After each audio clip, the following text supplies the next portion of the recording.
Good morning, afternoon, or evening. This is Adam with the Theory. Welcome to another episode of Adam's Theory. I'm not going to lie, I'm a little bit tired today. This is the week that I got to go to the office. So, it's a little bit rough for me, especially for someone that's used to working at home. But I did promise that I'm going to be doing some more videos for you each week. So I want to keep my promise. So we are going to do this video. First off, I'd like to thank everyone that has liked and subscribed to the channel, and even the ones that have not, but those who decide to leave me a comment. Thank you so much. I definitely do try to reply to every comment and have a conversation because that is the point of the channel is pretty much to have a community of people that like talking about Dungeons and Dragons. And we're going to continue to do it. I definitely will. So, this video is about the Ranger.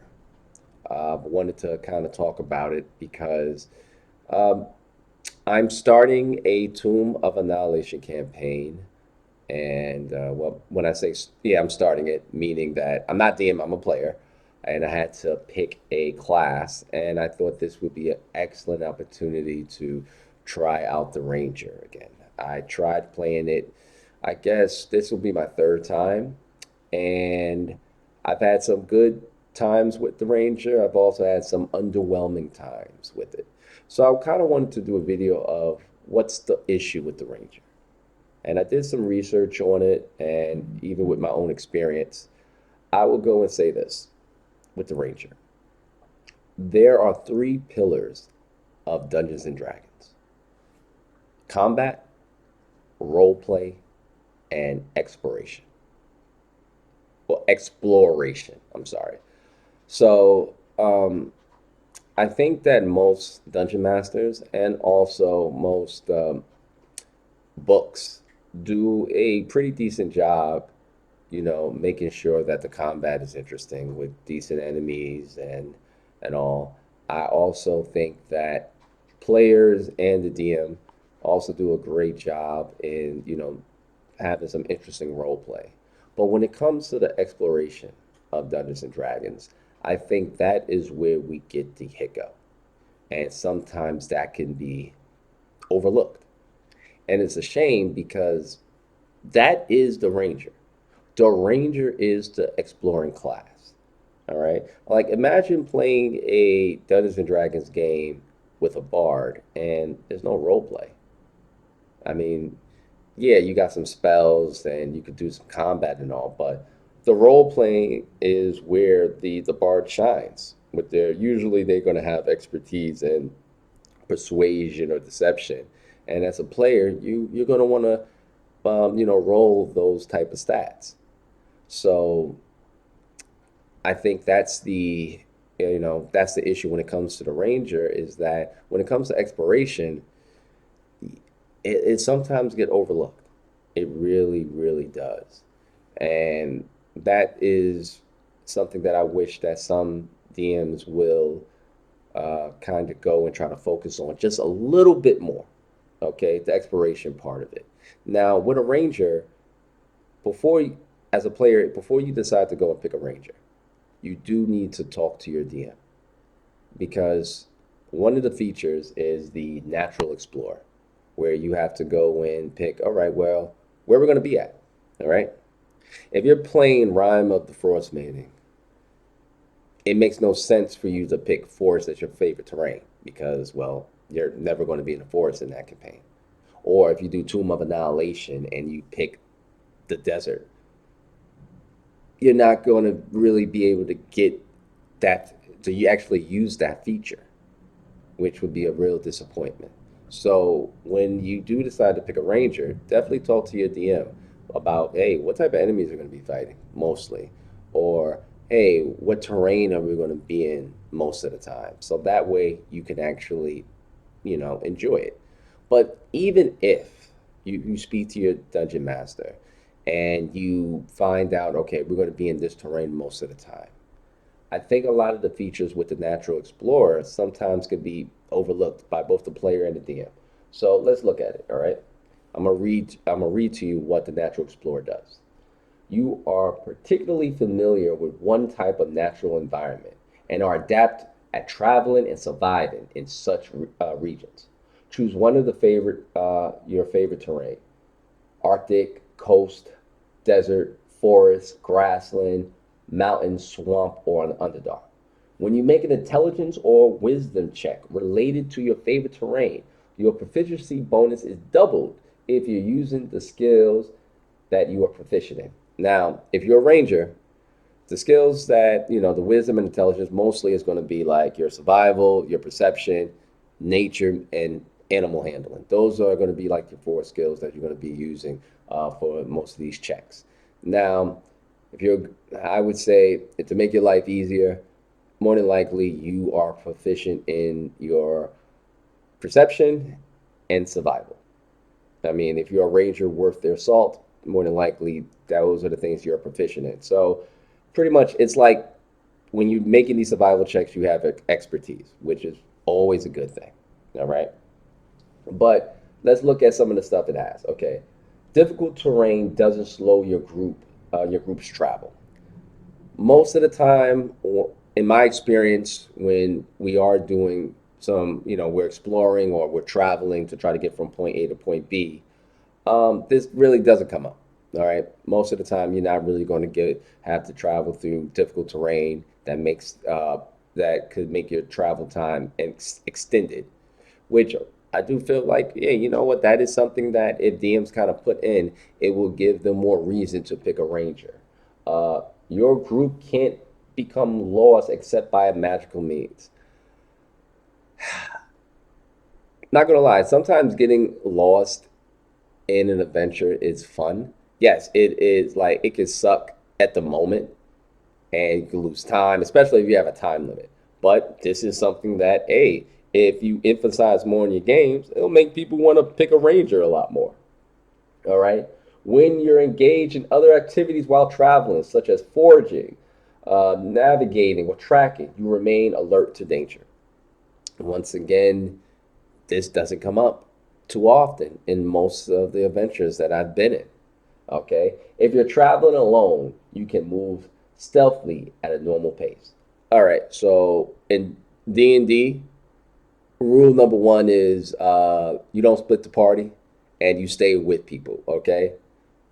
So this is a feature that um, I wouldn't even want to use because in a D&D game, I do not want to be in anywhere without my party. Okay, that is asking for a bad, bad day. So even though I have this feature, I don't want to use it as a ranger. If I have to use this feature and I have to be and I'm alone, I had a bad day.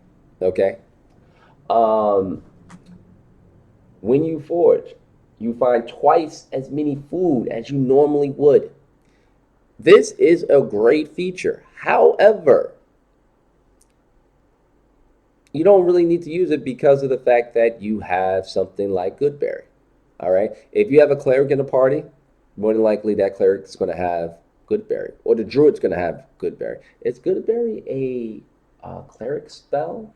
I may have to check that out and everything. Hold on, real quick. I know. I'm sorry. You see, I'm doing research right now because I think that is a excellent question for. I just want to know. Well, you know what? Forget it. Um, Either way, I think the if the cleric doesn't have it, I do know that the druid does. If you got Goodberry, this doesn't you don't need this and stuff, which I think is a little unfortunate and stuff. Sometimes magic can take away a lot of the fun of things. Okay, and while tracking other creatures, you also learn their exact number, their size, and how long they have passed through the area. This doesn't come up too often. Now, these features are, I think they're great, but it is something that the DM, if a ranger is in the class, the DM has to kind of go in, put a little emphasis on this stuff. They gotta go and make the exploration of things a lot more interesting and stuff. You know, Probably let's have missions where, hey, we need to find a group of elves or goblins or halflings, anything but orcs. And we're not going to even get into that orc thing again. But I think that if DMs have some more missions that kind of emphasizes the skills of a ranger and exploration, I think playing the ranger would be a lot more interesting and would get more people to actually go and play the ranger. All right. Also, I kind of wanted to bring another thing up. The when you do explore, when you're doing some exploring, you got to do a long rest. You usually have to go and do a survival check to see, okay, well, let's get a nice safe place to sleep at, which is usually a survival or perception check. Now, remember when I told you about, how spells could kind of take a little bit of the fun of D&D? At level 5, when you have and you have your level 3 spells, tiny hut. Tiny, tiny, tiny hut. Oh man, you gotta love that tiny hut. Okay. Pretty much it is the impenetrable dome of DM, you're not gonna ambush me at all spell. All right. And I was gonna go and, make some complaints, about the spell and maybe some ways to try to get around it. However, in the update of 2024, they updated Tiny Hut. So now pretty much before in the 5e version of Tiny Hut. Tiny Hut was a spell where nothing gets in. Pretty much you're impenetrable. No magic could pretty much interfere with it. You're good. But in the new version, the 2024 version of Tiny Hut, pretty much it states that any spell that's level 3 or lower can't get through. But anything higher can. So now you could be sleeping, and if the DM really wants to get you, he could cast a level 4 fireball right in that tiny hut. And woo, woo, woo, you're about to have a bad day. All right. So now it kind of like, yeah, I kind of need to make sure I pass this survival check to make sure I pick a nice, secure area to do a long rest. And yeah, watches are important now. So I need people to pull fire guard to make sure that, we're safe and we don't get no freaking evil mage that's going to shoot random level 4 or higher spells at us while we're trying to sleep. So if you did it, I just wanted to share that with you guys so that way, if you are playing the new 2024 characters and monsters, which I do definitely recommend, yeah, definitely read up on some of these new spells and updates with it because some of these updates are definitely going to change the meta of Dungeons and Dragons. So yeah, DMs. I think some DMs are going to be very happy with the change of Tiny Hut. But also, I think that if you are a Ranger player, you're going to be happy with with that change as well, because now it's going to go and promote you. Promote, wow. That's how tired I am and everything. I'm not even talking right. It is going to pretty much, people are going to look at your character as when you guys are exploring, you're going to be their go to. And as you should. You are the ranger, you are their guide. Your job is to get the party safely from point A to point B as the ranger. Just like the bard is the person that is responsible for doing the talking of the party, you are the one as a ranger to lead them from point A to point B safely. All right. Now, I'm not going to get into the combat of the ranger because that's another 15 minutes that I could be talking about that. And I'll probably do that for another video. All right. But in my opinion, to make the Ranger great, we got to make exploration great again. All right. That's what we got to do. So, Dungeon Masters, hey, I'm loving what you guys are doing with the combat. I'm loving what you guys are doing with the role play. But let's do something about exploring. Okay. Let's make exploring fun. Let's make that a vital part of the adventure.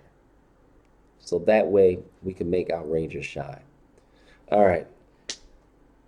I want to hear you guys' feedback on it. I'm sorry that I'm not as energetic as I usually am. I'm just, like I said, I'm tired. I got to wake up early in the morning to do some more work. But if you have an opportunity, please leave a like and a comment, subscribe to the video, and let's talk about the Ranger.